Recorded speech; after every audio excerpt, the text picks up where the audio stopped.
Night bike எடுத்துட்டு நேர கிளம்பி எங்கே போயிட்டு இருக்கோம்னு பார்த்தீங்கன்னா காந்தாரா வைப் தாங்க முடியாமல் காந்தாரா பார்த்துடலான்னு முடிவு பண்ணிட்டு நம்ம ஆனந்த் சினிமாஸ் தான் வந்திருக்கோம். அப்போ வரைக்கும் ஷோ பட் இன்னுமே ஆரம்பிக்கல. சரி இவன் வேற பசிக்குதுன்னா அப்படியே 2 ஆஃப் பாயில உள்ள தள்ளிட்டு திருப்பி வந்து பார்த்தா இன்னும் ஆரம்பிக்கல.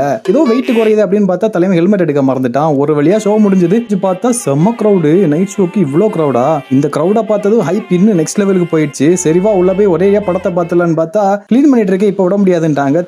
பாப்கார்னை ஃபில் பண்ணிட்டு நேர போய் உள்ள உட்காந்தா மணி 10 ஆயிடுச்சு. 9:30 ஷோ இன்னும் ஸ்டார்ட் ஆகல. அதுக்கப்புறம் பாத்தீங்கன்னா ஒரு வழியா முகேஷ் வந்தாரு, இன்ட்ரோ வந்துச்சு, படம் நல்லாவே ஆரம்பிச்சது. மேக்கிங் வைஸ் பாத்தீங்கன்னா way better then Kantara first part. கதை வைஸ் பாத்தீங்கன்னா இது வந்து first half not worth to the money. அதுக்கப்புறம் பாத்தீங்கன்னா திருப்பி பாப்கார்னை ஃபில் பண்ணிட்டு அவன் கோக்கை ஃபில் பண்ணிட்டு வந்தான். அதுக்கப்புறம் பாத்தீங்கன்னா படம் ஃபுல்லா அப்படிதான் படம் போயிட்டு இருந்துச்சு கைஸ்.